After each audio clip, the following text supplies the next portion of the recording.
Assalamualaikum. Welcome to learning academy. Today the topic of our discussion is fungi. तो fungi में सबसे पहले हम देखेंगे इसके जर्नल करैक्टर्स। जर्नल करैक्टर्स में क्या है कि फंजाई एक यूकैरियोटिक ऑर्गेनिज्म है। यूकैरियोटिक ऑर्गेनिज्म का मतलब क्या है कि इनके अंदर मेम्ब्रेन बाउंडेड ऑर्गेनेलीज भी हैं और उसके अलावा इनके अंदर जो वेल डिफाइंड न्यूक्लियस भी पाया जाता है।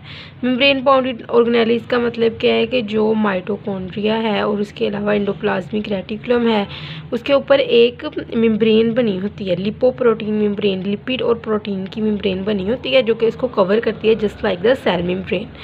तो उसके बाद हम देखते हैं इसकी डेफिनेशन। तो डेफिनेशन में क्या है कि फंजाई जो होता है ये यूकैरियोटिक होता है, मतलब कि इनके अंदर वेल डिफाइंड न्यूक्लियस भी होगा और मेम्ब्रेन बाउंडेड ऑर्गेनेलीज भी होंगी। और उसके बाद ये कि ये ए क्लोरोफिलस होता है। ए का मतलब होता है किसी भी चीज़ के साथ जब ए आ जाता है तो उसका मतलब है कि ये वो चीज़ उसमें नहीं पाई जाती है। ए क्लोरोफिलस मतलब कि इनके अंदर क्लोरोफिल नहीं पाई जाती है।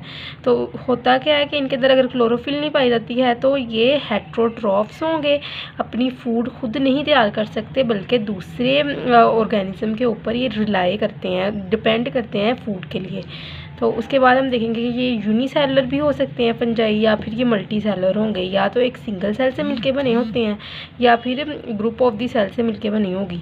तो अब्जॉर्प्टिव का मतलब क्या है? अब्जॉर्प्टिव, तो अब्जॉर्प्टिव का मतलब क्या है कि ये हेट्रोट्रॉफिक ऑर्गेनिज्म के फंजाई कुछ एंजाइम रिलीज़ करते हैं जो कि जो सबस्ट्रेट जहाँ पे ये एंजाइम रिलीज़ करते हैं, मतलब कि यहाँ पे अगर फंजाई लगी हुई है इस पोर्शन पे, या मतलब कि ये अगर फंजाई है तो ये नीचे सबस्ट्रेट है, ठीक है, जहाँ पे इसने लगी होना है, यहाँ पे इसने एंजाइम्स रिलीज़ कर देने हैं और उस एंजाइम पे उस जगह के ऊपर डीकम्पोजिशन होनी है, ऑर्गेनिक मैटर टूटना है, जिसके बदले में उस ऑर्गेनिक मैटर ने फंजाई ने उस ऑर्गेनिक मैटर को अब्जॉर्ब कर लेना है और उसको यूटिलाइज करना है मेटाबॉलिक प्रोसेसेस के अंदर। प्लांट बॉडी जो होगी वो थैलॉइड होगी कि थैलस वाली होगी, मतलब कि plant body is not differentiated into root, stem and leaves.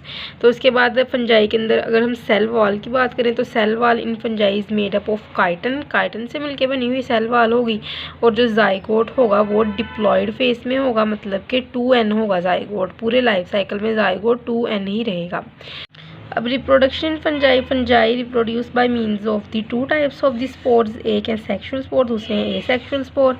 तो सेक्सुअल स्पोर्स होते हैं 4 टाइप्स के, ओस्पोर, जाइगोस्पोर, बसीडियोस्पोर, एस्कोस्पोर। ओस्पोर कौन से होते हैं? Thick walled sexual spore develop from oosphere. Oosphere कैसे बनती है? By the mating of sperm and egg. Zygote बनेगा, जाइगोट से फिर ओस्फियर बन जाएगा, तो ये चेंज हो जाएगा ओस्फियर थिक वाल्ड स्पोर के अंदर, जिसको हम ओस्पोर कहेंगे। तो जाइगोस्पोर एक फंजाई जिसको हम जाइगोमाइसीट्स कहते हैं उससे बनते हैं। तो जो जाइगोस्पोर होते हैं उसके अंदर लार्ज जो क्वांटिटी में फूड मटेरियल रिजर्व होता है, सेफ होता है, और उसके ऊपर एक थिक वॉल बनी होती है जाइगोस्पोर के ऊपर।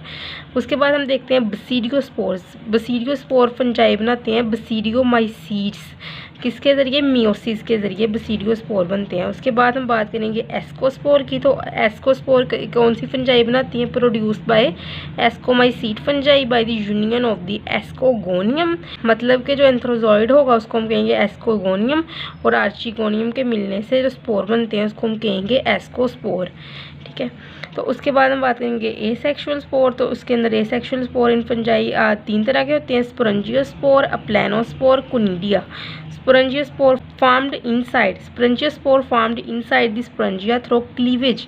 साइटोप्लाज्म के अंदर जब क्लीवेज आ जाएगी तो उसके रिजल्ट में जो स्पोर बनेंगे उनको हम कहेंगे स्पोरेंजियोस्पोर। अप्लानोस्पोर जो होते हैं नॉन मोटाइल स्पोर्स होते हैं और ये भी प्रोड्यूस्ड होते हैं अलगा से, और ये फंजाई में भी प्रोड्यूस्ड होते हैं। कोनिडिया, कोनिडिया वो नॉन मोटाइल स्पोर होते हैं, are mostly helpful in dispersal, मतलब कोनिडिया जो होते हैं ये भी thick wall non motile spores होते हैं और ये हेल्प करते हैं डिस्पर्सल के लिए विंड के ज़रिए from one place to another तो फंजाई की क्या एक्सक्लूजन थी रीज़न की फ्राम किंगडम प्लांटा, तो इनके अंदर क्लोरोफिल नहीं होता, ये क्लोरोफिलस होते हैं, तो इसीलिए ये हेट्रोट्रॉफ्स होते हैं। बल्कि जो प्लांट होते हैं उनके अंदर क्लोरोफिल होता है और वो ऑटोट्रॉफ होते हैं, वो अपनी खुराक खुद तैयार कर सकते हैं।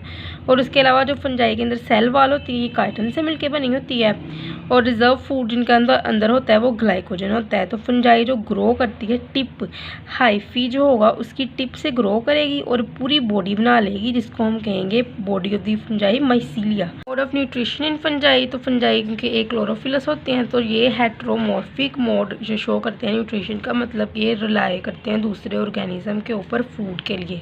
तो हेट्रोमॉर्फिक जो मोड ऑफ न्यूट्रिशन होते हैं ये भी 3 तरह के होते हैं, एक सेप्रोट्रोफिक, एक पैराजिटिक और एक एसोसिएशन होती है, जो कि अगर वेस्कुलर प्लांट के साथ बनाएंगे तो उसको हम कहेंगे माइकोराइजा एसोसिएशन, अगर साइनोबैक्टीरिया के साथ बनाएंगे तो उसको हम कहेंगे लाइकन एसोसिएशन। तो सबसे पहले बात करेंगे सेप्रोट्रोफिक फंजाई की। सेप्रोट्रोफिक फंजाई वो होती है जो कि मुर्दाखोर होती है, मतलब कि ऐसी फंजाई जो डेड ऑर्गेनिज्म के ऊपर फीड करती है, डीकम्पोज कर देती है वो ऑर्गेनिक मैटर जो डेड ऑर्गेनिज्म, डेड वो प्लांट्स भी हो सकते हैं, डेड एनिमल्स भी हो सकते हैं, तो उसके ऊपर ये ग्रो करेगी और डीकम्पोज कर देगी ऑर्गेनिक मैटर को। बाद में उसको टूटे हुए जो होंगे अमाइनो एसिड्स, प्रोटीन वगैरह उनको ऑब्जॉर्व कर लेगी। इसी सेप्रोट्रोफिक फंजाई की वजह से ही फंजाई क्या शो करती है, अब्जॉर्प्टिव मोड शो करती है।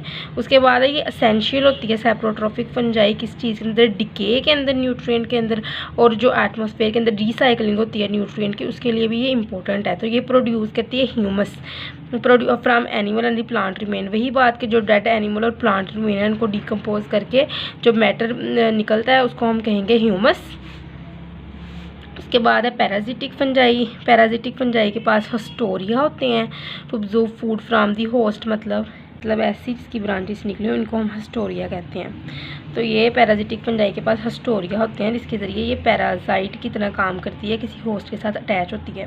तो 2 तरह के होते हैं, एक होते हैं ओब्लिगेट और एक होते हैं नेक्ट्रोट्रोफ। ऐसी फंजाई जो ग्रो कर सके और सिर्फ रह सके लिविंग सेल के अंदर उसको हम कहेंगे ओब्लिगेट पैरासाइट और बायोट्रोफ।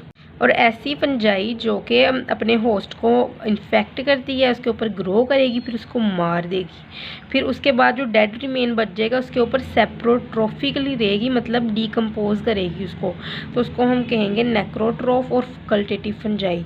तो उसके बाद है थर्ड टाइप जो होती है इसके अंदर मोड ऑफ न्यूट्रिशन, तो एक है माइकोराइज एसोसिएशन और दूसरी है लाइकन एसोसिएशन। वेस्कुलर प्लांट के साथ फंजाई जो एसोसिएशन बनाती है उसको हम कहेंगे माइकोराइजल एसोसिएशन, ये रूट्स के साथ बनाती है, वेस्कुलर प्लांट की रूट्स के साथ। और दूसरी होती है lichen association.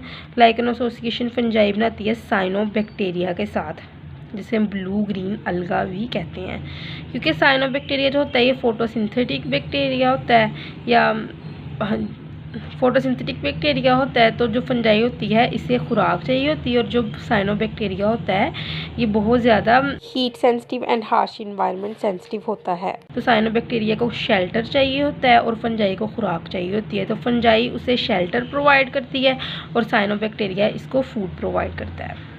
Hair discussion end it, thank you so much.